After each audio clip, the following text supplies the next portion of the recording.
Nossos céus são repletos de mistérios. Objetos voadores não identificados são secretamente investigados por agências governamentais por toda a Europa há décadas. Houve e ainda continua havendo, eu acho, muito segredo sobre os OVNIs e também uma relutância para falar sobre esse assunto. Pela primeira vez, reunimos avistamentos e relatórios de todo um continente.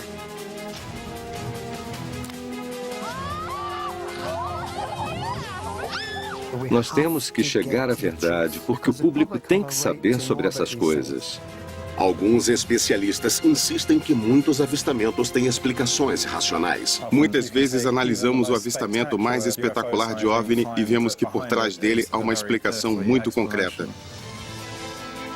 Mas alguns continuam a desafiar o entendimento.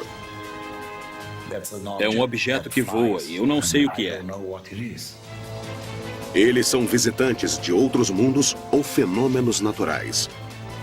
E os governos europeus sabem mais do que revelam para nós? As respostas podem estar nas histórias não contadas de arquivos de OVNIs da Europa. Ultra secreto. Confidencial. Ultra secreto. Não identificados. Histórias de OVNIs. Episódio 1. Área restrita. Por décadas, os governos de toda a Europa guardam arquivos sobre avistamentos de OVNIs.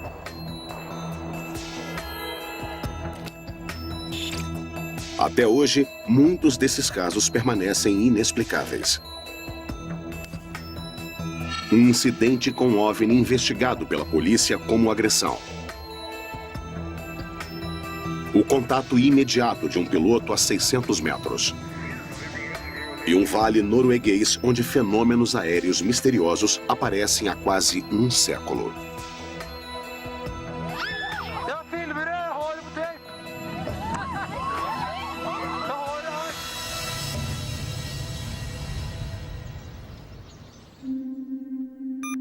9 de novembro, 1979. Livingston, Escócia. 10h30 da manhã. Em uma floresta solitária da Escócia, o guarda florestal de 61 anos, Bob Taylor, teve um encontro impressionante. Ele olhava para o céu e na frente dele apareceu um enorme objeto em forma de cúpula. Esferas menores giravam na direção dele. Os objetos tinham um formato de minas marítimas com cerca de 6 pernas acopladas. Esse é o único incidente britânico com OVNI já investigado pela polícia como agressão.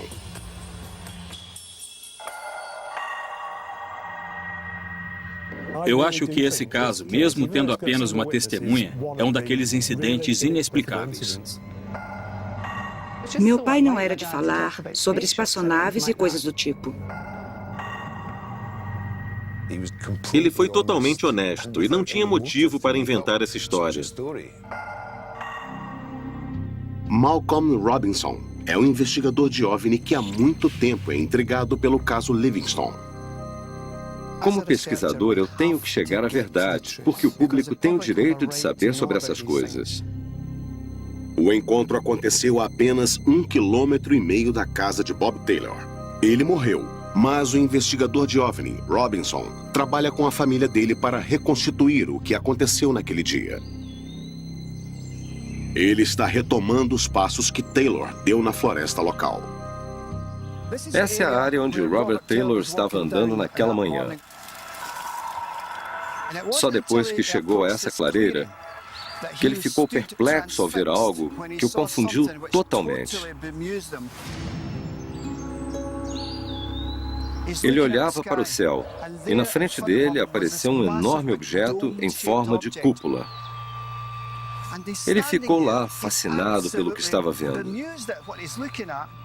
Depois, o que pareciam ser 2 minas marítimas da Segunda Guerra Mundial pularam forçadamente da lateral desse objeto flutuante e atingiram o chão.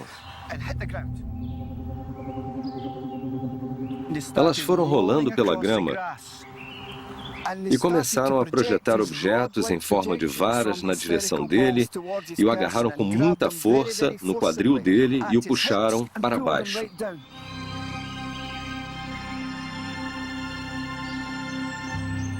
Foi nesse momento que ele sentiu um cheiro horrível invadir toda a área. Um cheiro de queimado por todo esse local aqui. E então ele perdeu a consciência.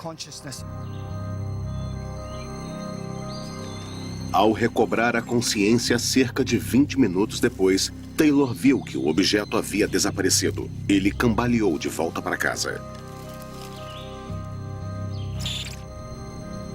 A esposa dele viu imediatamente que algo havia acontecido com ele. Ela conseguiu arrancar dele que ele havia sido agredido por alienígenas. Ela decidiu que ele deveria ir ao hospital. A filha de Taylor estava trabalhando no departamento de farmácia do Hospital Bangor quando o pai dela deu entrada. Eu recebi uma ligação da emergência dizendo que meu pai havia dado entrada. A primeira pessoa que vi foi minha mãe dizendo: "Eu acho que seu pai levou outra pancada na cabeça, porque ele está falando de espaçonaves." Taylor tinha cortes nas pernas e parecia confuso. Parecia que alguém havia usado um disco de serra ou um esmeril para cortar a calça dele na altura do quadril. Não era uma coisa que poderia ter acontecido de maneira normal. E também uma marca sob o queixo dele, de cerca de 2 centímetros quadrados, apareceu onde ele esfolou. Devido aos ferimentos de Taylor, a polícia começou uma investigação criminal. O pesquisador de OVNIs do Arquivo Nacional Britânico, David Clarke, viu o depoimento que Bob Taylor deu à polícia na época.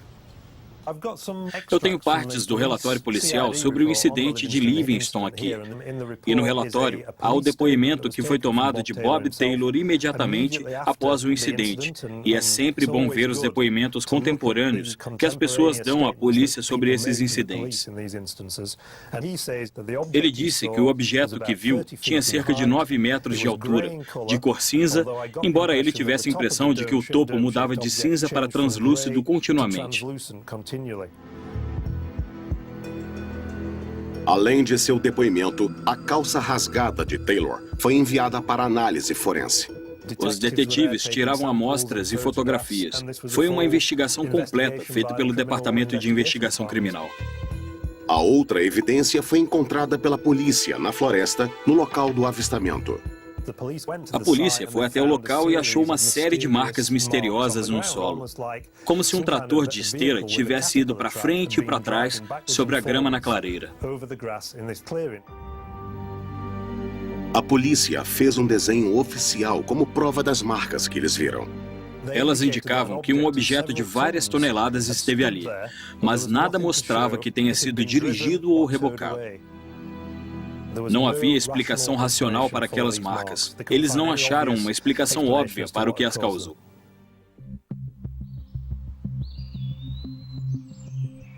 Uma parte da grama nas bordas interiores dessas marcas foi arrancada. Os ápices da grama tinham sido cortados e ficaram nas bordas dos buracos na grama. Isso era assustador, porque é muito raro depararmos com evidências físicas.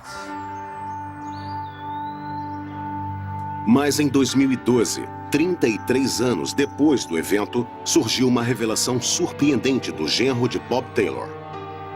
David Hammond hoje acredita que um desenho que ele criou pode ter iludido as pessoas sobre as pernas do OVNI. Depois do incidente, eu falei com o Bob e fiz alguns desenhos à mão do que ele havia descrito. Repassei com ele algumas vezes e tentei tirar todos os detalhes dele.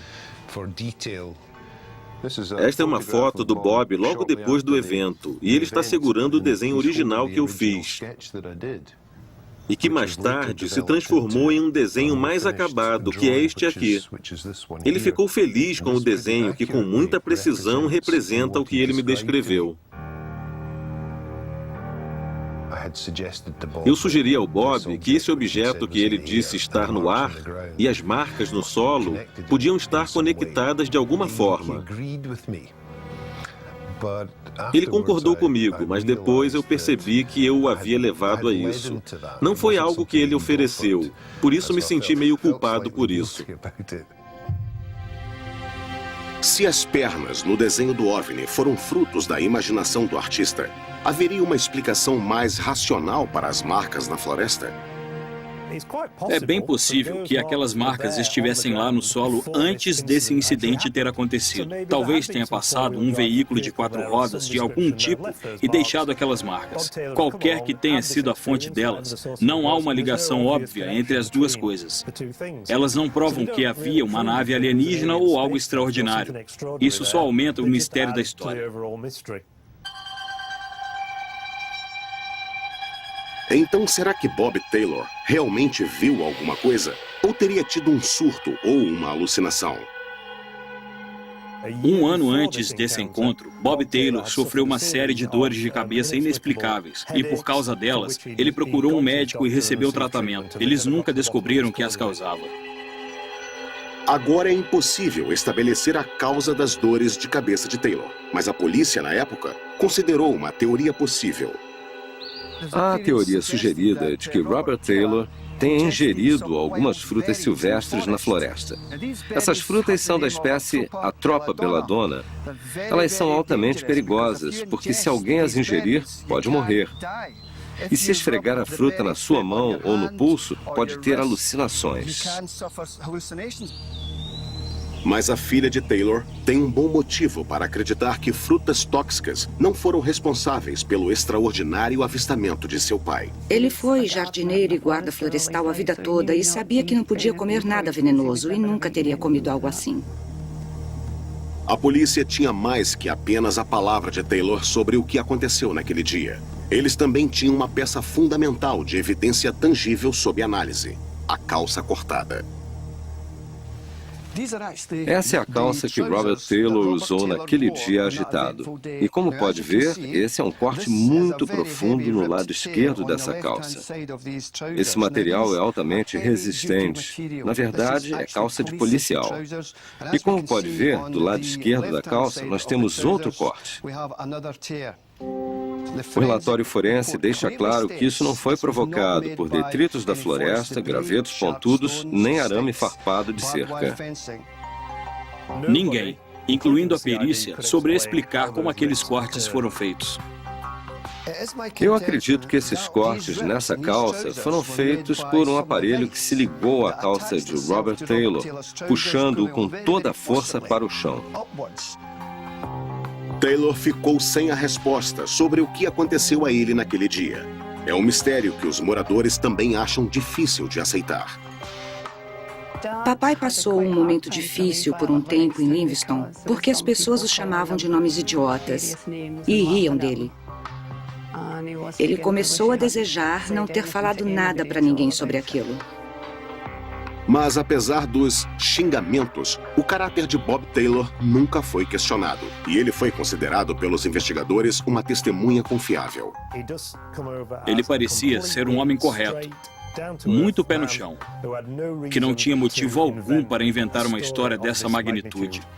O que ele ganharia com isso? A história dele nunca mudou, ele a manteve. Tudo era exatamente como no dia em que ele viu aquilo. Nenhuma vez ele sugeriu que poderia ter imaginado aquilo. Ele acreditava piamente que havia visto o que dizia ter visto. Isso tudo torna esse caso misterioso, um caso que até esse momento está totalmente inexplicado. Eu vejo o caso de Bob Taylor como um ótimo exemplo de uma testemunha ocular genuína de um fenômeno inexplicável.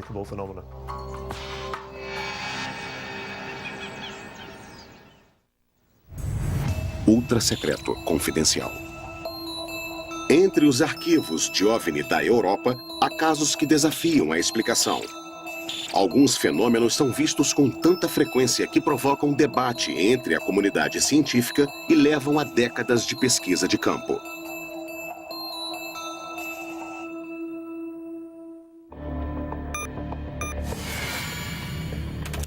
O Vale Hessdalen, Noruega. No início da década de 1980, centenas de OVNIs foram vistos voando sobre a paisagem. Em um período de 2 anos, os objetos disparavam pelo céu mais de 20 vezes por semana. Os artigos de jornais diziam que os moradores estavam loucos, mas as testemunhas estão certas do que viram. Eu vi uma luz brilhante se movendo. Depois acelerou e foi embora. Eu não faço ideia do que vi.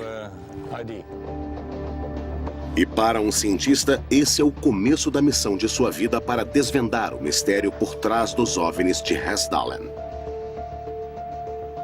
Minha reação quando eu vi foi... E eu pensei, o que pode ser isso?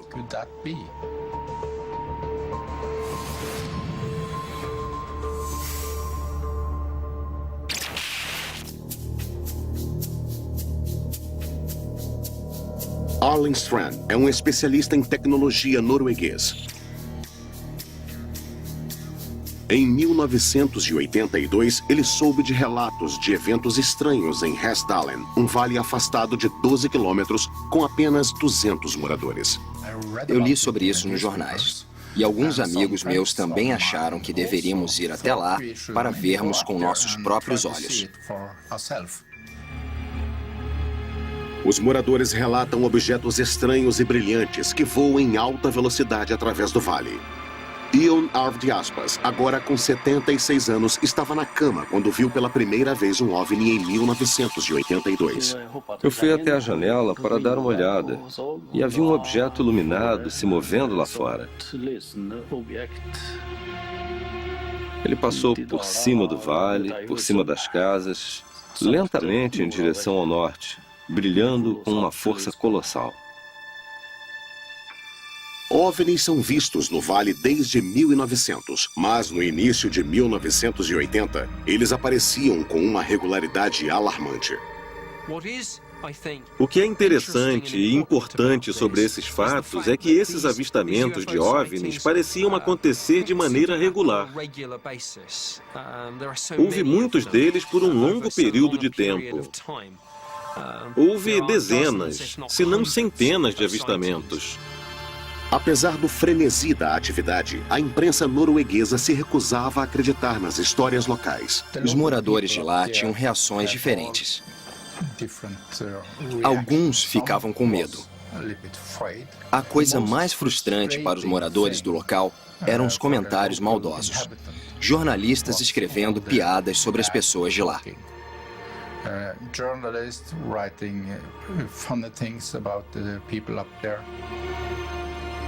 Um jornal do país fez uma piada com a cidade, mandando para lá um presente incomum.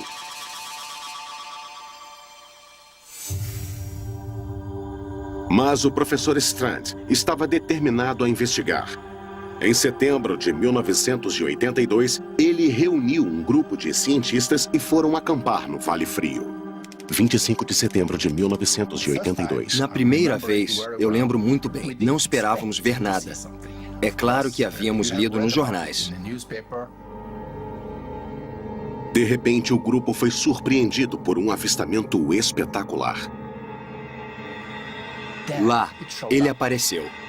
Uma luz enorme, brilhante na paisagem. 10 a 15 metros acima do solo. Nós estimamos o tamanho em 3 metros. Um colega de Strand fotografou o OVNI para garantir a evidência do avistamento. Ele se moveu um pouco, não muito longe. Parou de novo e ficou fazendo isso por quase 2 horas. Minha reação quando eu vi foi... E eu pensei, o que pode ser isso? O grupo assistiu ao objeto pairando sobre o vale, até que finalmente desapareceu. Essa foi a primeira foto tirada dessa luz, pairando sobre a encosta. O avistamento registrado nessa fotografia incitou uma vida inteira de dedicação a esses fenômenos aéreos misteriosos. O começo do projeto Hessdalen foi no verão de 1983. Nós preparamos uma investigação de campo. Nós coletamos instrumentos. Tivemos ajuda de universidades e militares que nos deram instrumentos. Nós levamos muitos instrumentos para lá. Para que sua investigação fosse levada a sério pelos colegas cientistas, o professor Strand decidiu não usar a palavra OVNI. Sempre que você usa a palavra OVNI, todos ficam céticos, especialmente os cientistas. Por isso, resolvemos mudar a palavra, usar outra. Por isso, criamos fenômenos de Hessdalen, e isso ajudou muito com a comunidade científica.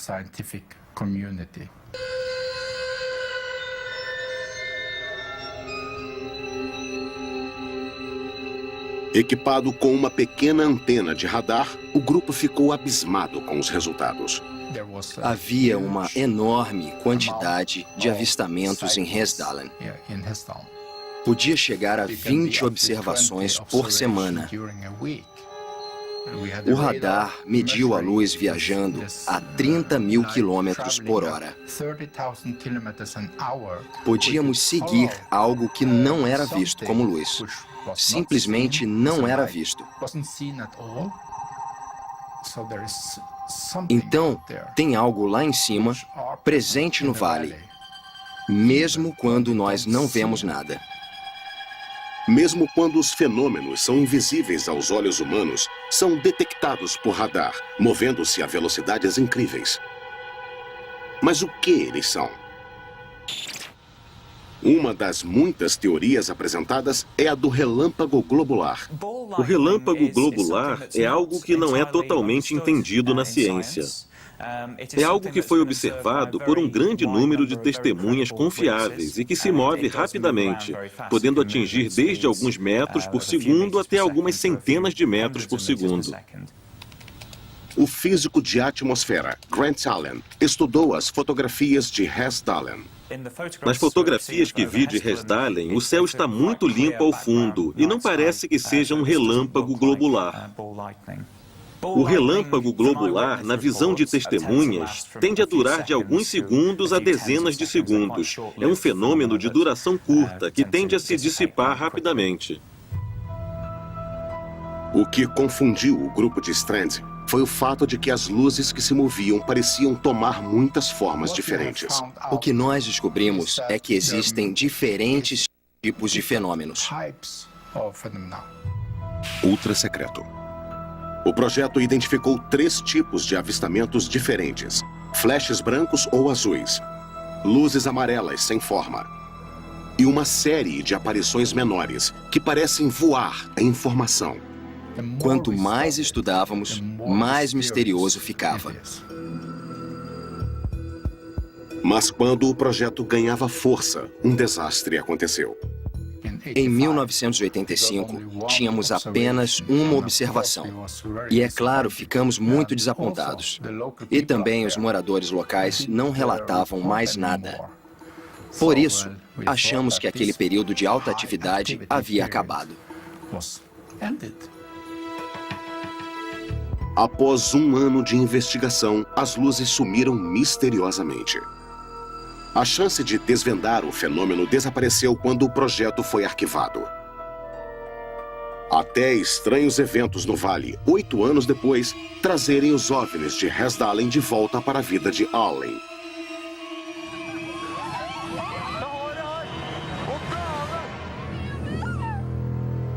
As pessoas vieram até mim e disseram: ainda está acontecendo. 1993, Noruega.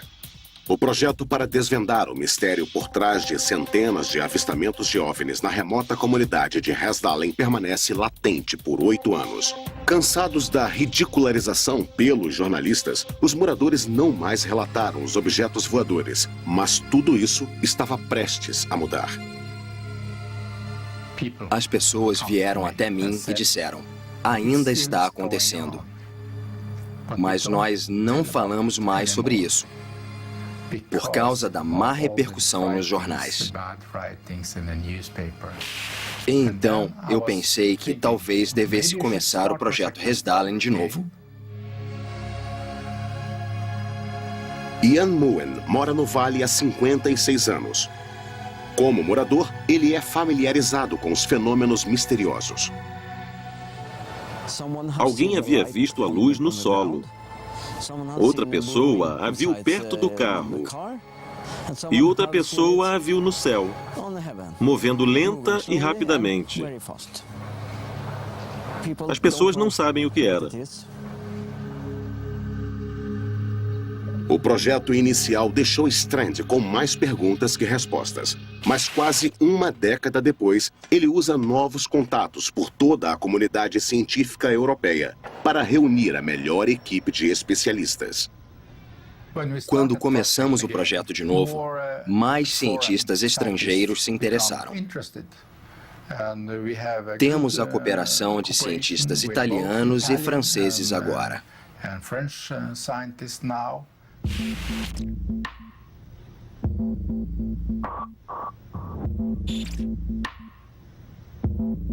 Um membro essencial da nova equipe é o engenheiro elétrico Bjorn Gittler-Haug. A minha especialidade é em radiação eletromagnética, radar e análise de espectro óptico. Eles realmente não tinham muitos dados naquela época. Com um fundo garantido, a equipe estabeleceu uma base permanente no vale. Um container de aço de 9 metros quadrados foi erguido para monitorar as luzes no vale 24 horas por dia. A base ficaria conhecida como a Caixa Azul, Observatório Interativo de Hessdalen. A Caixa Azul era equipada com um sistema de câmeras. Era especialmente programado para reagir ao fenômeno da luz.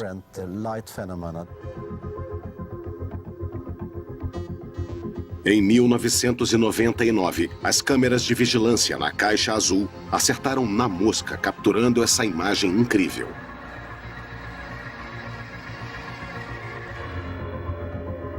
Mas a equipe queria mais do que capturar um OVNI com uma câmera. Eles queriam descobrir o que era. Eles começaram a procurar pistas na atmosfera. Estávamos interessados em descobrir se havia algum tipo novo de fonte de interferência na atmosfera da qual não sabíamos. Assistidos pelo Instituto de Radioastronomia na Itália, a equipe instalou um novo radar de alta frequência na Caixa Azul. O equipamento italiano foi feito para detectar qualquer tipo de matéria ionizada. A pesquisa agora se focava em uma teoria em particular: que os fenômenos aéreos poderiam ser bolsas de plasma na atmosfera. Todo mundo já viu plasma. Você o vê nas luzes de neon, também vê bolas de plasma, onde há luzes brilhantes misteriosas em uma bola de vidro. Resumindo, é um gás agitado e isso quer dizer que esse gás tem uma carga elétrica e por isso brilha. O plasma é gás ionizado, ou seja, tem partículas altamente carregadas. Isso o torna condutivo e permite que ele responda fortemente a campos eletromagnéticos. O exemplo mais icônico na natureza, a espetacular aurora boreal. Mas a equipe não tinha evidência de qual gás ionizado estava presente no vale. Então, em 2007, uma viagem de campo permitiu a descoberta mais empolgante até então. As condições climáticas eram boas. Eram aproximadamente 9h30 da noite e, de repente... Imagem real, 2007.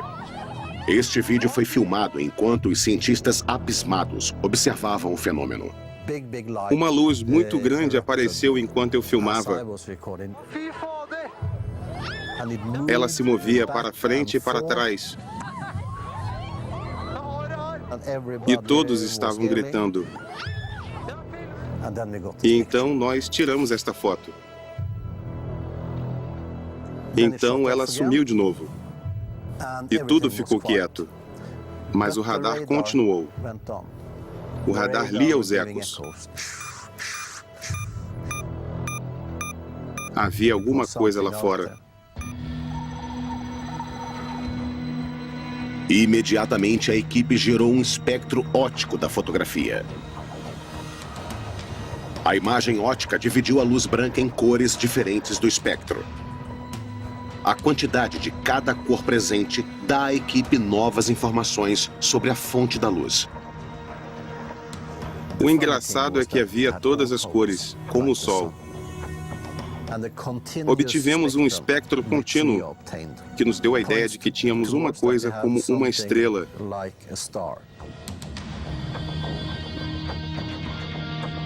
Os dados sugeriam que o fenômeno podia não ter massa alguma, mas que eram apenas luzes parecidas com estrelas que voavam através do vale. Essa é a foto que mostra o ângulo agudo durante o movimento. Se isso tivesse alguma massa, você não esperaria essa possibilidade de fazer um ângulo agudo nessa alta velocidade.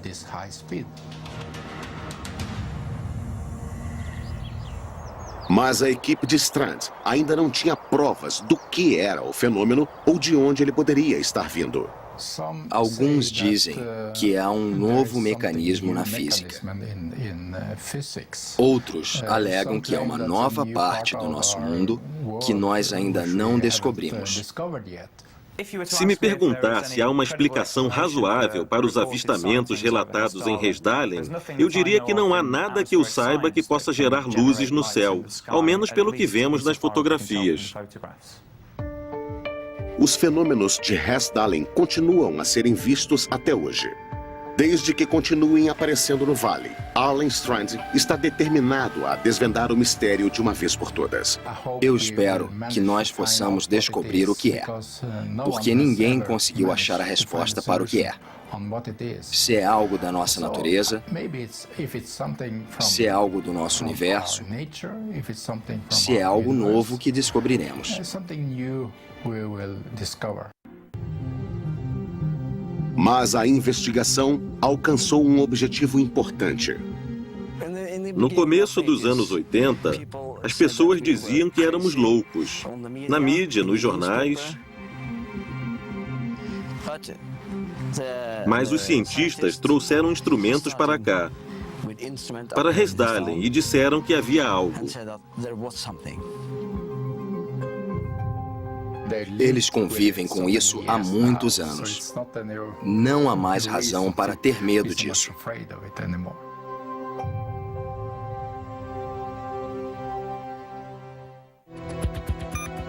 17 de junho de 1977, base aérea de Tancos, Portugal.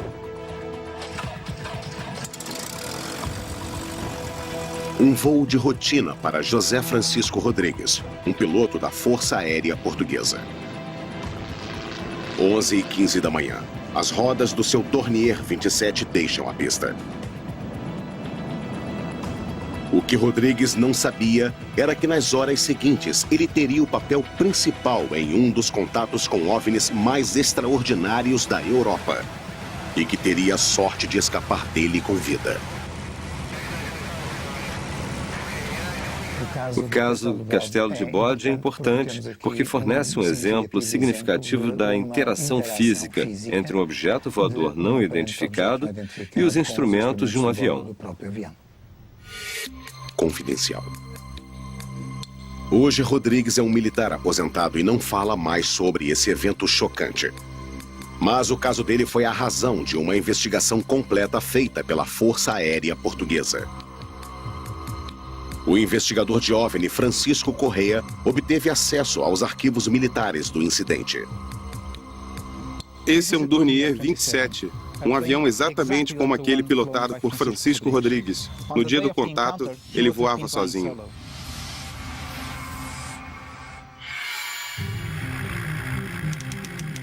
O Dornier 27 é um monomotor alemão multiuso, popular entre os pilotos por sua capacidade de manobra aérea.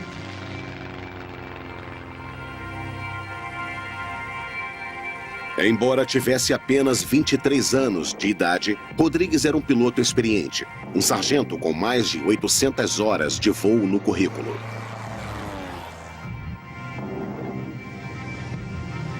Rodrigues voava sobre o Castelo de Bode, uma barragem hidroelétrica a 136 quilômetros de Lisboa. Menos de uma hora depois de decolar, ele notou um objeto escuro entre as nuvens. Ele fez contato com a base pelo rádio para saber se outra aeronave estava sobrevoando a área. Base, eu vi uma aeronave escura sobrevoando a área a 600 metros do solo. Confirme, por favor. Você está voando sozinho a 3310. Ele contatou a torre que não tinha nada no radar. Então ele iniciou uma manobra pela esquerda. Rodrigues manobrou sua aeronave para ter uma visão melhor do objeto. Quando ele estava quase completando a manobra, ele gritou. O controle na torre ouviu o grito. A 600 metros de altura, Rodrigues estava cara a cara com algo completamente inexplicável. Às 11 horas, havia um objeto grande, redondo e escuro, com cerca de 12 a 15 metros de diâmetro, que ficou por lá por 5, 6 segundos e depois foi embora. Quando o OVNI desapareceu, sua aeronave começou a vibrar violentamente. De repente, a bússola magnética ficou fora de controle. E de uma altitude de 600 metros, o avião entrou em um dramático mergulho de pico. O motor do avião ainda funcionava, mas ele não conseguia controlar o avião. Ele ficou desesperado, em pânico, tentando controlar o avião. Com o solo se aproximando, Rodrigues lutava para recuperar o controle da aeronave. Ele abriu o throttle, uma tentativa desesperada de nivelar o avião.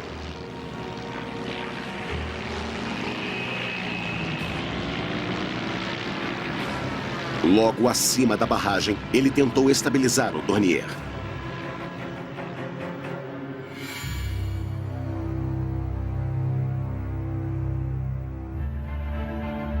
Francisco Correia foi até a barragem de Castelo de Bode, onde duas testemunhas viram o dramático mergulho de pico. Havia 2 pastores aqui que viram o avião mergulhando de pico e voando abaixo dessa colina aqui. E ouviram quando o piloto desligou o motor e tentou ligá-lo novamente. Ele fez... Então viram o avião subindo sem problemas.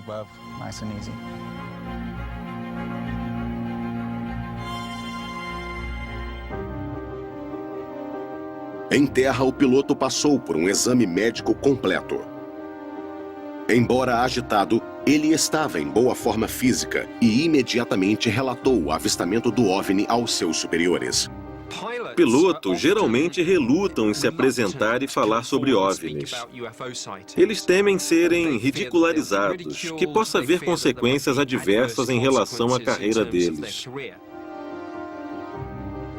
Mas a Força Aérea Portuguesa levou o relato a sério e lançou uma investigação completa sobre o incidente. 35 anos depois do avistamento do OVNI, o historiador Joaquim Fernandes obteve acesso aos arquivos militares. Bom, este é o relato de Francisco Rodrigues sobre o caso Castelo de Bode. Uma carta da Força Aérea, como pode ver aqui, e o resumo do caso. E um relato do piloto, o avistamento de um objeto voador não identificado.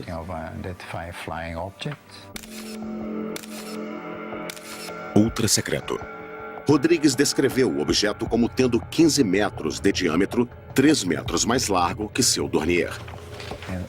E aqui tem o desenho do objeto que surgiu das nuvens e ficou bem próximo do avião, a 6 ou 7 metros de distância. Foi uma experiência assustadora.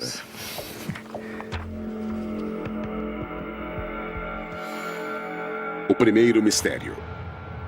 Por que esse objeto grande, voando em alta altitude, não apareceu no radar? Chris Morshead foi engenheiro de radar da Marinha Real por 30 anos e tinha confiança total na tecnologia. Quando o assunto é relatar objetos, o radar é muito mais preciso que o piloto.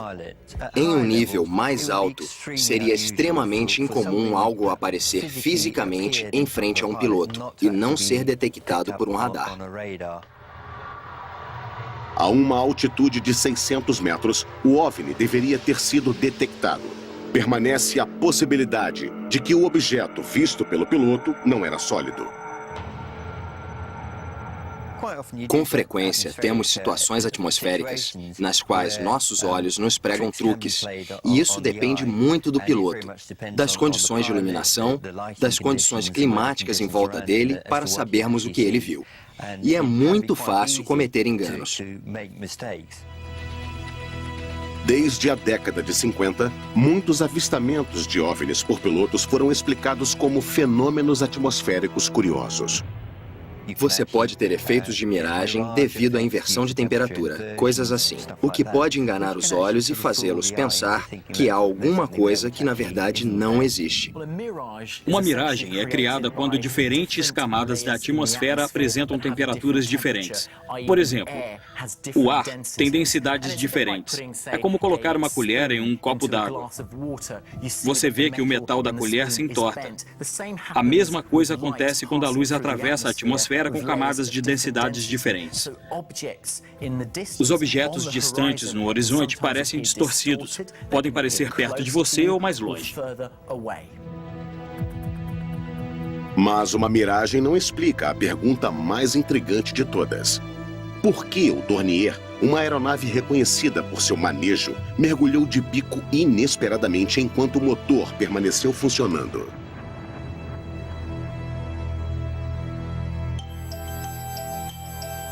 O professor Raul Berengel explica as dinâmicas de voo.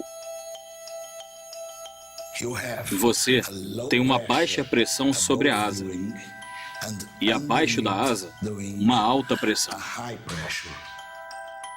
Uma asa é projetada para que o ar se mova mais rápido no topo do que embaixo dela. O ar que se move lentamente abaixo dela tem alta pressão, o que eleva a aeronave. Se esses fenômenos acontecem em alta velocidade, além do avião, o que acontece? Você perde sua elevação e o avião mergulha. Um jato passando em alta velocidade pode ter provocado o mergulho de bico do Dornier. Mas isso não explica por que a bússola magnética ficou fora de controle. Para girar uma bússola àquela distância, precisamos de uma força, um campo magnético gerado por esse objeto que estava ao redor do avião. E um avião comum ou um jato não tem essa quantidade de campo magnético. Qualquer que fosse o objeto, o mistério permanece. É um objeto que voa, e eu não sei o que é então. É um OVNI.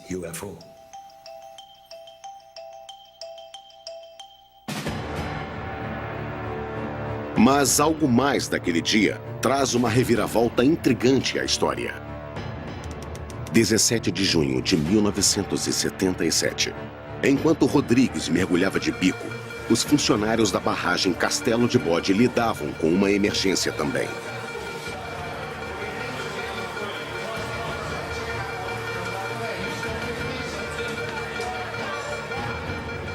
Ao mesmo tempo que o piloto Rodrigues estava mergulhando de bico com o avião, essa barragem hidroelétrica passava por uma queda de energia enorme e inexplicável. A energia na barragem foi restaurada, mas a pergunta continua. Esses dois incidentes estranhos estavam ligados? Isso acrescentou mais peças de mistério a um quebra-cabeça que pode nunca ser completamente resolvido. A situação em relação aos OVNIs é interessante. Como engenheiro, eu sou muito cético. Eu sempre acredito que há uma explicação racional. Às vezes, temos situações em que você não consegue explicar o problema, os fenômenos que viu. Sejam ou não espaçonaves vindas de outro mundo. Quem sabe? Pessoalmente, eu acho difícil acreditar que sejam. Provavelmente são apenas fenômenos naturais que ainda não identificamos.